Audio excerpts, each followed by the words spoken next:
I'm Kinor Anwa with Circles of Empowerment. Thank you so much for your generous donation and your participation in this membership drive. Today's interview is titled Keeping the Balance with Fire. This is personally very special and dear to my heart. I've been always drawn to fire. My father and I used to build the fire that kept our house warm. We burned the slash piles out in the yard. I used to build forts and burn candles all through it, and bless my mother's heart, she taught me about safety around fire. When I was 19, I walked down the street and joined the fire department. I didn't ask anyone about it. I didn't talk to anyone about it. I didn't even think about it. I just did it. And I was the only woman there. And those elders took me in. They taught me everything they knew. And within a year, I was hired with CAL FIRE, where I worked for 6 years as a seasonal firefighter. When I moved to San Luis Obispo, I volunteered for a year with the paid call firefighters.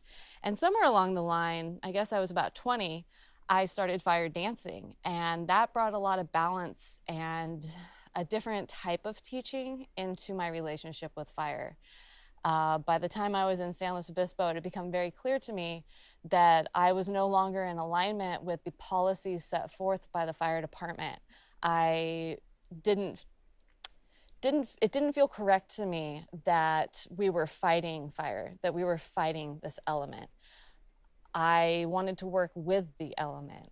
So, shortly thereafter, I found myself at a full moon ceremony with Hua Anwa and Blue Horse Woman, and I very quickly passed tobacco and became a fire keeper. That's when my relationship with Grandfather Fire really took form, and I'm thrilled to be here today with Grandfather Whitewolf, who's going to share some teachings with us about keeping this balance with fire. Thank you so much for being here, Grandfather. Oh, Could you tell us a bit about how you began your relationship with fire? I was 11 years old, and I was a scout, and I earned my first merit badge in firekeeping. And I built my first fire in the middle of a rainstorm, and I had to gather the wood in the rain, and I had to light it with 2 matches. Wow. And I had my scout knife and my raincoat on. And it's a really good learning because there's always going to be a part of the tree, most trees, that will be dry, especially the big old trees. There will be one side, even in a pouring rain, that side will be dry. So I could break off little pieces of wood. I could whittle it. I could hover over the fire, and I could build it. And I lit it with the first match. Wow. On the other scale of that, when I came to Pomo country, and I asked permission to do my fires and ceremonies there, that's in 1987, I had to carry a bowl of burning sage in an abalone shell, and it was piled high with burning sage through dry brush in August as high as me, up a hill, without burning anything. And one little piece of sage dropped, and I could see it start to explode. And I had to dance on it real quick and hold the stage balanced. And I learned it, and really it's about balance. And fire seems to have always been part of my life. When I was 12, I went to my first scout camp, and I have fond memories of falling asleep at the fire, staring into the fire. And when I came home, I got together with my boy friends, and we used to build fires on vacant lots and roast potatoes because I just loved being around the fire.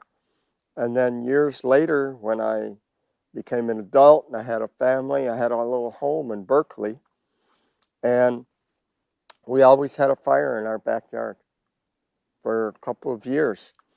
And every young person, every kid in the neighborhood, every teenager knew if they were having trouble at home or if they just wanted a place to be peaceful, they could come and sit by our fire. So the fire's always been part of my life. I seem to drift away from it, and then I always come back to it. And in my learning, my medicine training at Pyramid Lake from 1979 to 1986, I began as a firekeeper. I was firekeeper for probably 300 ceremonies. Wow. In those 5 years, while I worked full-time for the state of Nevada. I worked in the governor's office and then with aging programs. And what was amazing to me is I became deeper and deeper in my connection to the fire and the ceremonies.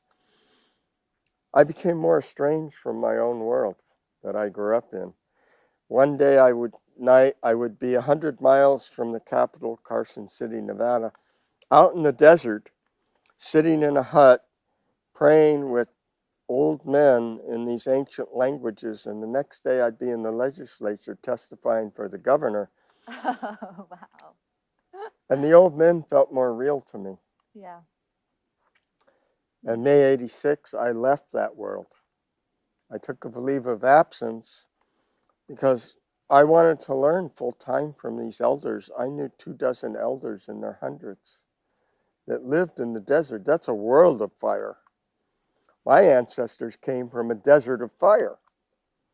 If you think of the Celtic countries, the British Isles, it's a cold maritime climate.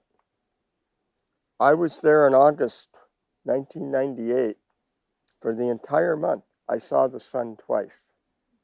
Wow. Madrid, Spain, the south part of Europe, is as far north as New York City. Oh, wow. I never realized how far north my ancestors lived until I was there. My grandmother's village in Kerry, Wales, on winter solstice 1995, the sun came up at 11 a.m. and went down at 2. And then it's the opposite in the summer. Wow. So this is why among Celtic peoples, the cross quarters are as important as the solstices and the equinoxes, because the days and the nights change very quickly and the seasons change. But in ancient times, every person carried their fire bundle with them, because you could die without fire in that country. So fire, we come from a different perspective. Like the Hawaiians live on the island of fire, we came from the island of water and cold and ice. So we each have a different knowledge, but we had a love of the fire. At night, we banked the coals. And in the morning, the coals, the fire was still alive. And every day, we fed the fire at the family hearth. Now, we had some major cultural misunderstanding when we came to California. You know, a lot of Welsh miners came to the foothills in the 1850s. And the land was beautiful because it had been tended by the native people. And fire ecology was basic and fundamental to the way of life of the native people here. Well, the Europeans came and say, hey, the land's beautiful. And then one day the hills were burning. He said, oh, we have to stop the Indians. They're burning down this beautiful land, you know. And it took a few generations, but eventually the people who settled here adopted the native practices. So by the 1900s, most ranchers knew how to burn over the land. Yes. And up until about 1960s, the native people in California were the vaqueros and the farm workers. So there's intermarriage and friendship ties with many ranching families. And the way that the tribes were interlinked in California was through mountain ridge trails. That was like their superhighway system. Instead of 101 and Highway 20 and I-5, there were these ridge trails. From a ridge trail, you could see great distances. That was important to gathering. It was important for protection. to know what was coming. And from the ridge trails, a small, relatively small population of 300 or 400 in a village could manage and tend a very large amount of land. So we didn't fight the fire, we fed the fire. Now, my very first profound message from the fire came in March 1996. In Fairfax, California, I was tending a spirit fire for Elliot Cohen, a Huichol shaman who came from Huichol country in Mexico to teach people about plant spirit medicine. It seems that when the Huicholis came up to California and did their doctoring with their plants, it produced miracles. And people said, we have to find these miraculous plants. And people started coming down by the hundreds and thousands and digging up the Huichol plants. And the Huichol elders said, it's not just the plant, it's a relationship. You do more in your relationship for those people with whom you are intimate than those who you don't know. And that's the same relationship with the fire. I have a lifelong relationship with the fire and an intimate relationship. So Elliot home base was a 3-story redwood shingle home in Fairfax. Now, if you know Marin County, it's the center of people, and I'm grateful that people have that awareness. What needs to go along with that awareness is understanding of the environment. In Marin, people don't touch the woods. There's signs, don't touch nature. I have to agree with it to an extent. I went through their redwood forest, and so many people touched the redwood trees as they went through, they wore off the bark. When 1 million people a year go through the redwood trees, just a simple act like that can cause the bark to wear off. So there is wisdom to how their ecology has evolved. But long-term, fighting fires produces worse fires. And the message came to me March 24th, 25th. I'm up in the middle of forest surrounded by dry brush with these beautiful wood shingle homes with wood shingles. And for 2 days, I sat at the fire and I prayed I held the space, just as we do in the long dance, for those doing the ceremony. And the fire spoke to me. And so I'm going to speak as I am the fire. I am Grandfather Fire.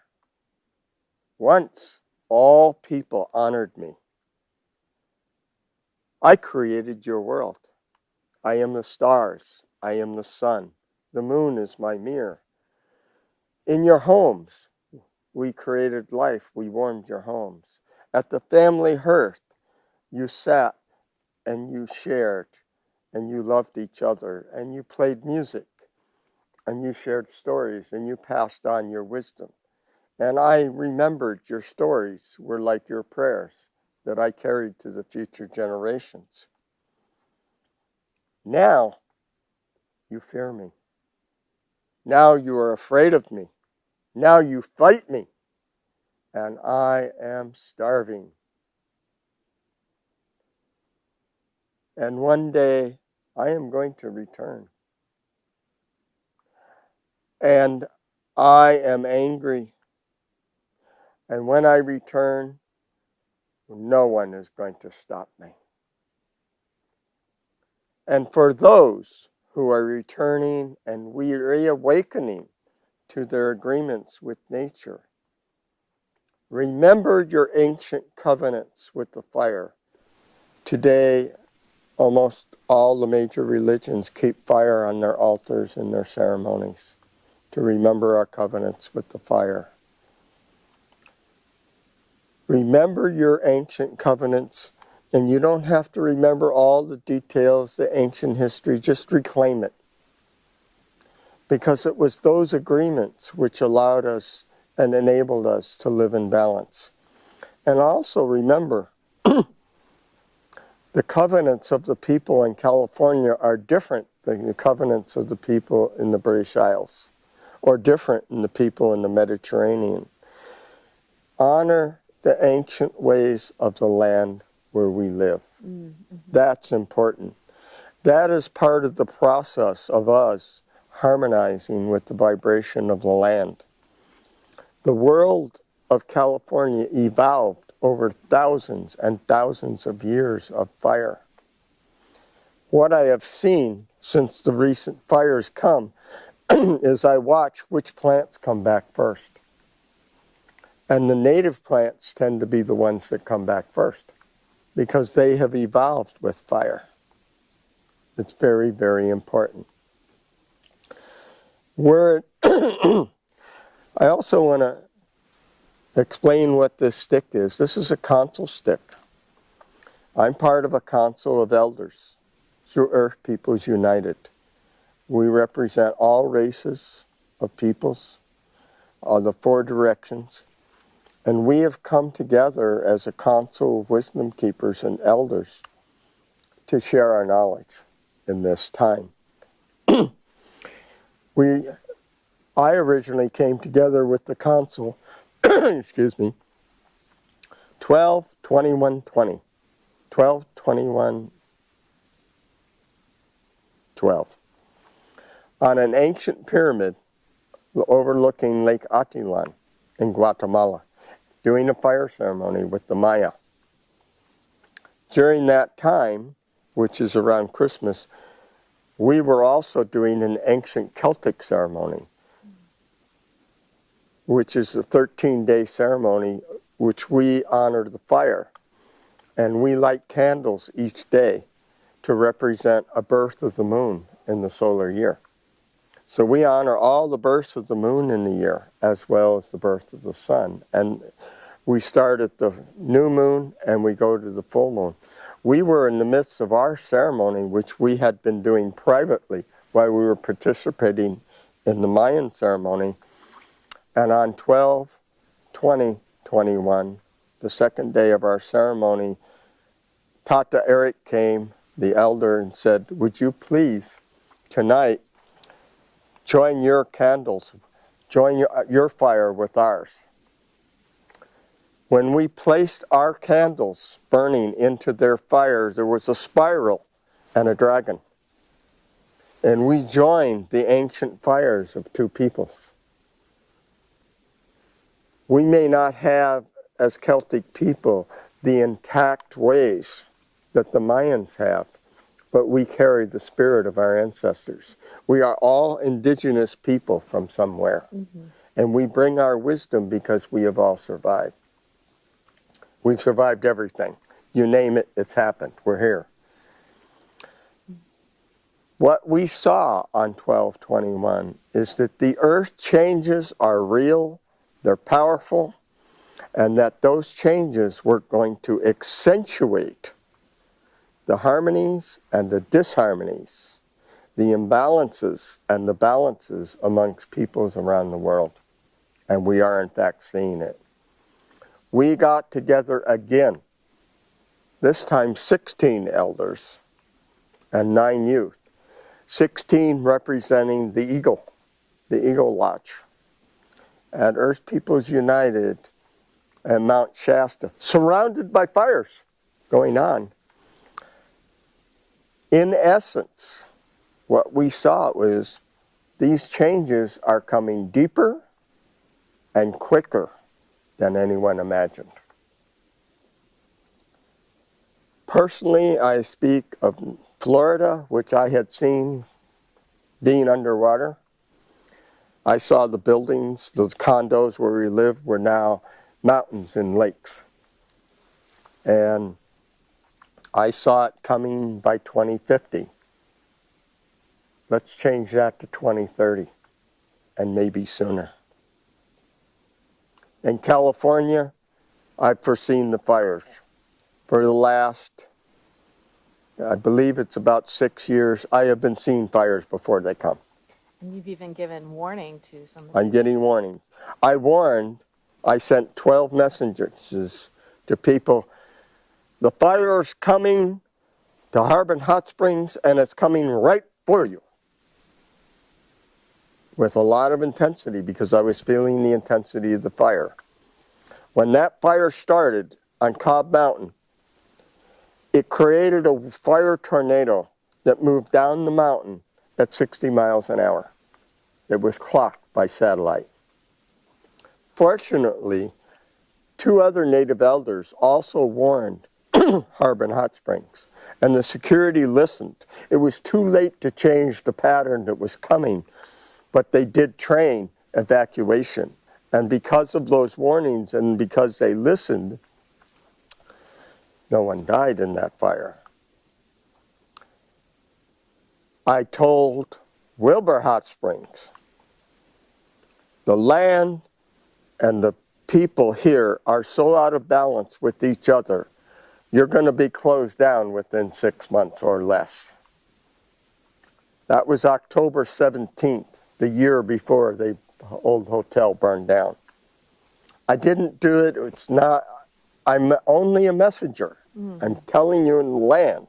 I'm not judging people. I'm just saying this is what's happening. And it happened. And I was very sad to see that happen. Afterwards, I was invited and asked by the elders to come and do a healing ceremony, which I did with another elder to ask forgiveness of the land. This is something each person can do, is create a candle and sit with the fire. And you can set it eye height and breathe the fire in and breathe out, or just sit with it. A good exercise is to begin, see how long you can sit with your eyes on the fire. Can you do it a minute? Can you do it an hour? And help recreate your relationship with the fire. There's many, many levels to this, but this is really important. For those that remember their ancient agreements with the fire has said, you will flourish. Now there's one more element to this, the water. And the other element to that is the earth and the sea. Why are these fires coming to California? Because we've been fighting fires. 1930s, hey, we won't have to burn anymore. We've got fire engines. Now we got tankers, bigger and bigger things and bigger fires. Mm-hmm. Now you have wind tornadoes, fires that create their own winds. But also we've changed the ecology of the land. Many of our national forests were originally oak and madrone with some fir and pine. The fir and pine were encouraged for economic reasons. Timber. But if you've seen a fir tree in a fire, they blow up. Mm-hmm. They'll go 100 feet in the air and blow up like a Roman candle. Mm-hmm. In addition, we had a 1,300-year drought. And the trees, the fir and pine trees, cannot produce sap to ward off the insects. When I traveled through the mountains the last few years, I saw bigger and bigger patches of dead trees. Traveling through the Sierra Nevadas this fall, I saw nearly half the forest dead. Native practice? Oh, we got a tree with bark beetles. Cut the tree, they pile it up in a meadow. Hey guys, come and get it. Mm-hmm. Smorgasbord. Mm-hmm. They would feed on it. As they feed on it and reproduce, they help bring their predators. Once the rain had come, then they just burn it. And they help rebalance it all at once. There is a wonderful book called Tending the Wild. It's by a woman that is a professor at UC Davis. It amazes me that a white woman with a PhD from a university, made friends with 100 Native families. Because I know the Native families, and they're like our families. A lot of them have family stuff going on, don't speak to each other. But one thing we all share: the fire, the water, the earth, the air. This is what we share. Not politics, not religion, not personal things, but we all share that. That is where we have to come together. That is the point to come together. And in my family, my son and my granddaughter are fire artists. And they do big events where they host fire dancers and they create fire sculptures. And they'll go up to the mountains, a little town, and there's everybody, regardless of politics and religion, standing around the fire. And I think that's where we begin. And we begin to send we have to begin to send the messages out. The war isn't, this is World War III, but it's a war within, with our relationship to each other and the earth.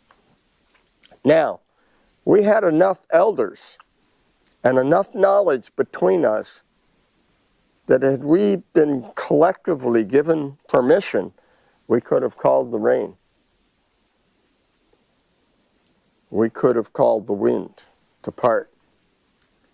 I have seen it. Before we intervene in nature, before I intervene, we ask permission.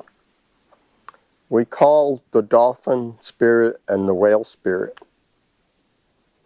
And we were told that they had called the fires, that the fires were important, that these fires that appear so devastating to us in a relatively short period are clearing and cleansing the land of 150 years of mismanagement.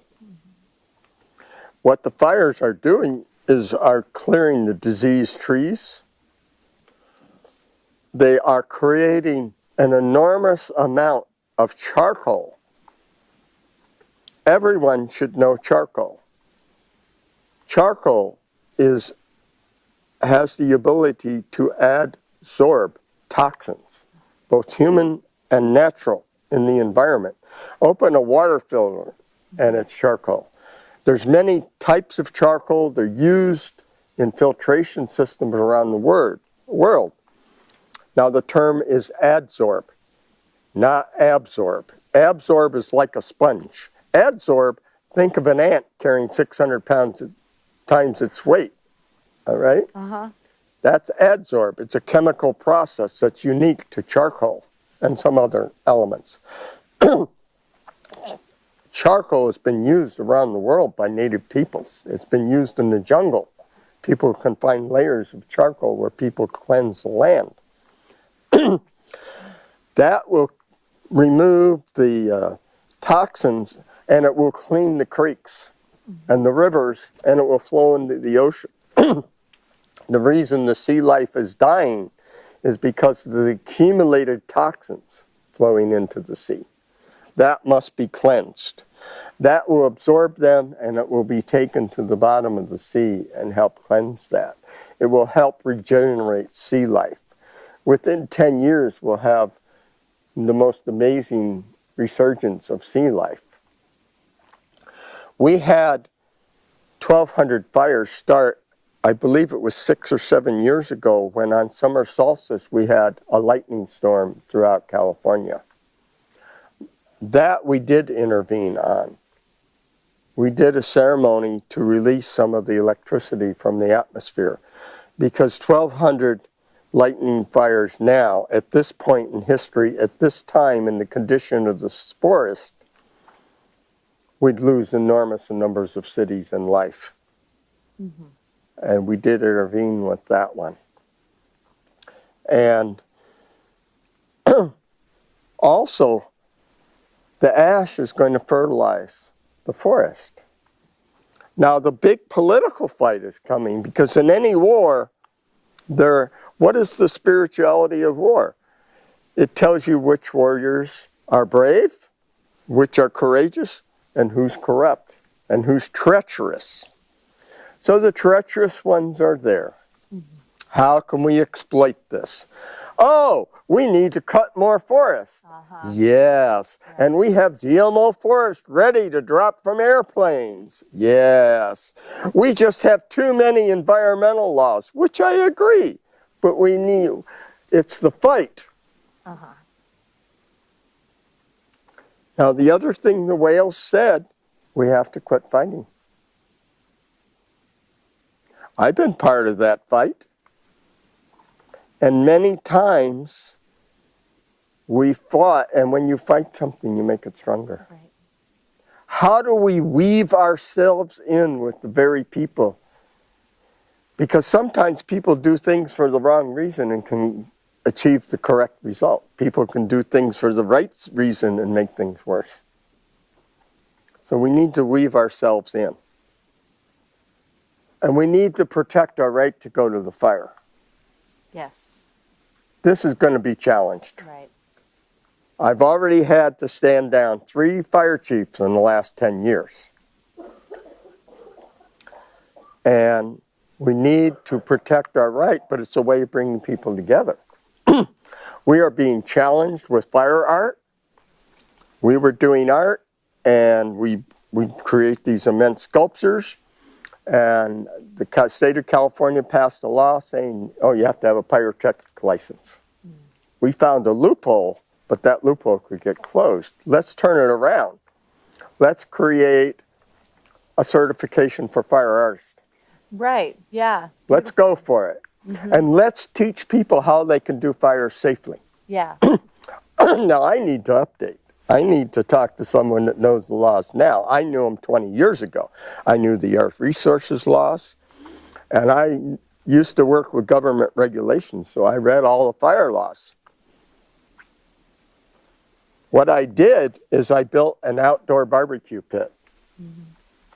It says you may not do something. That's how government writes things. Yeah, yeah.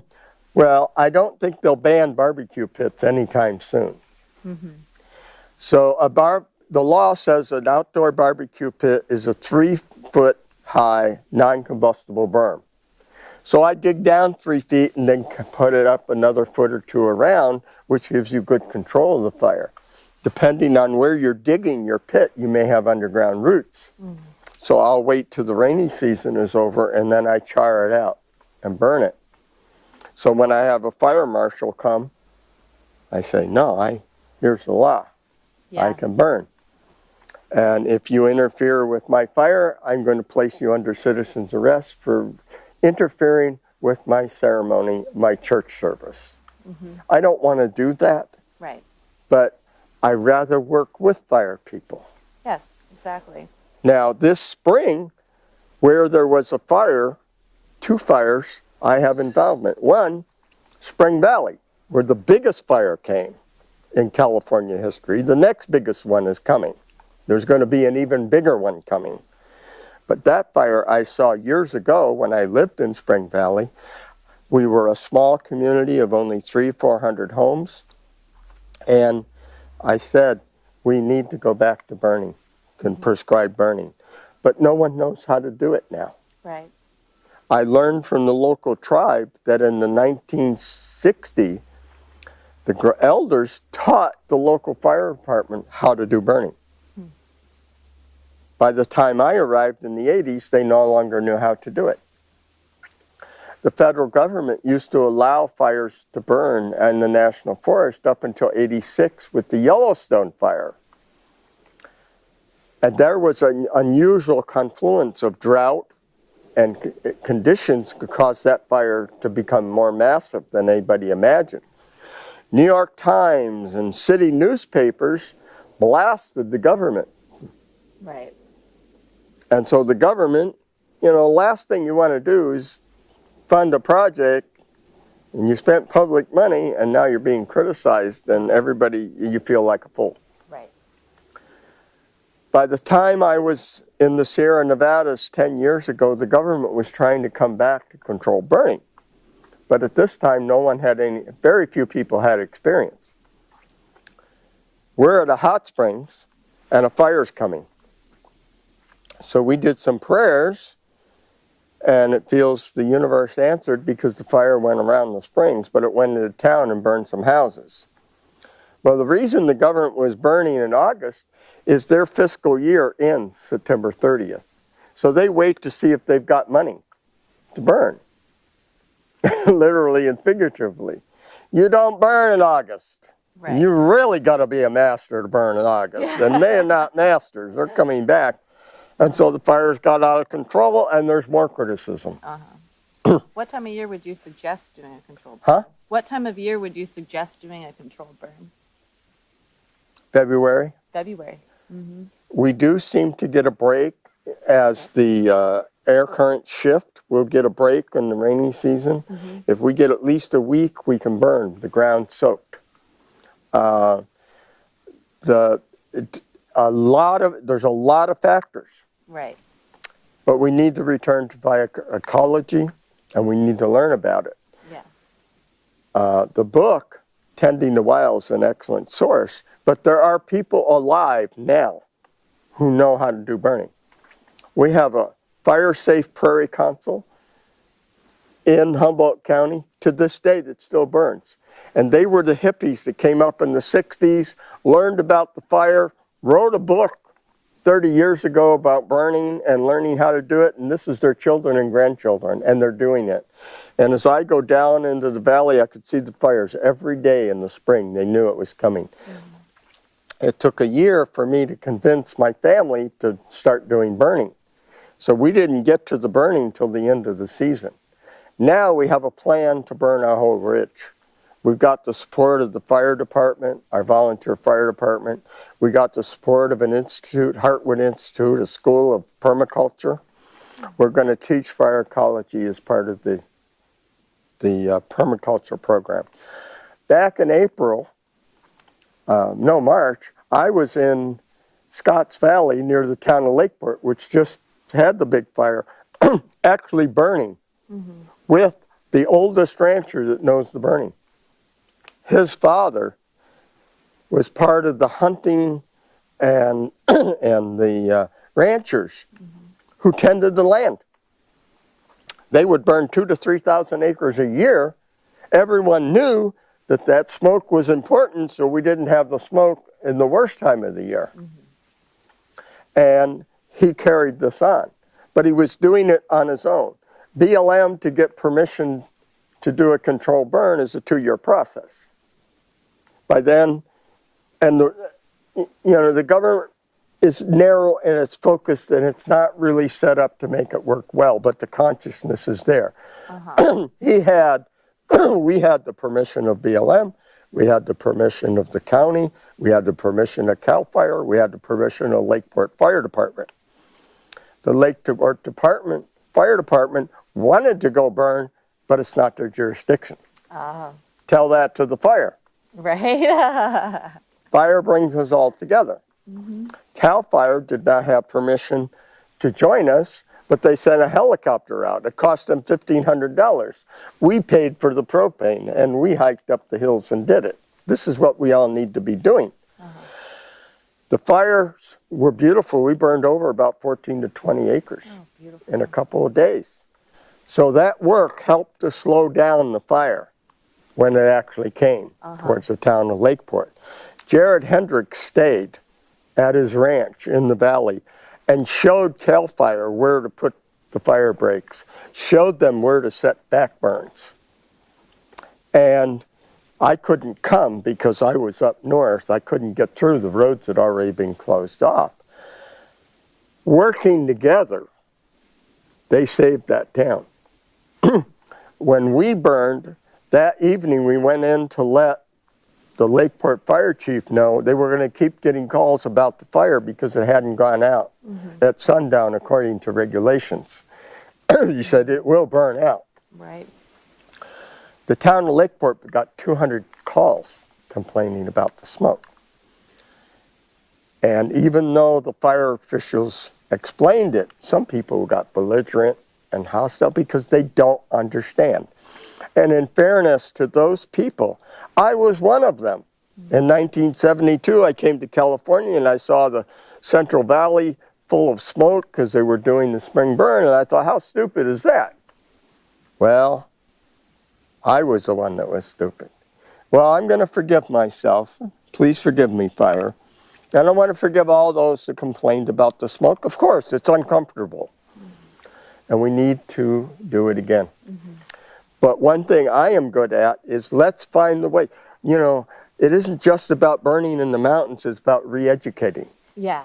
And I wanted to find key places that are highly visible along the highways in Lake County. Let's do a controlled burn and let it on the radio and let everybody know so they can see the fire. When I sent my picture of my burning with Jared, my daughter got hysterical. Dad, do you know what you're doing? Did you have permission? You know, and when I mentioned it to people, I could see their bodies tighten. Right. Because it's true, as the fire said, we need to overcome the fear. Right. We need to do the fire dances. We need to do the gatherings where people are at the fire. We need to do burns where people are educated. And the toughest place to do it is going to be as we get in the more populated areas. When I just came from the long dance, and the amazing rancher who gifted us this incredibly beautiful land for 2 years, I mentioned to him about burning, and he just very quietly said, we can't do that anymore. Well, we better. But I understand what he's saying. He knows how to do it. We have to support the ranchers and those that want to do that. Yeah. Even if we keep it in one space, we keep the sacred knowledge. And we have to quit fighting the loggers. And we have to quit fighting Monsanto. We have to figure out a way to change them. Yes. To work with them. Okay, you guys want to do a demonstration for us? We want to really look at this forest. Right.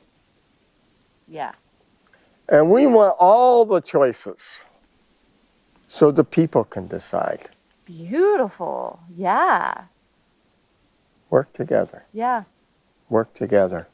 We have to. And that's what the whales said. If we don't forgive each other, we're not going to be here.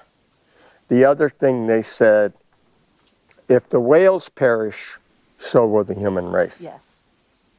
This is not just about the fire and the land. It's about the sea. It's about the air. It's about the earth. And the amazing thing, what's great about America, and has always been great, is this incredible land. What is great is the gift that was left to us that inherited it. Let's leave it as good or better than we found it. And we are everyone. We are all the races. We are all the peoples. We are all indigenous people from so many different places. But in honoring relationship to the land, let's honor the native wisdom. And then let's come together and find out how to incorporate that wisdom into this time.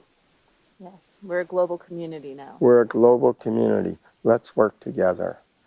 Thank you so much, Grandfather, for taking the time to share your teachings, your wisdom, and giving us a bit of hope in this world of change. Come to the fire ecology workshop. I will be there. Yeah. They're camping at my place. Oh.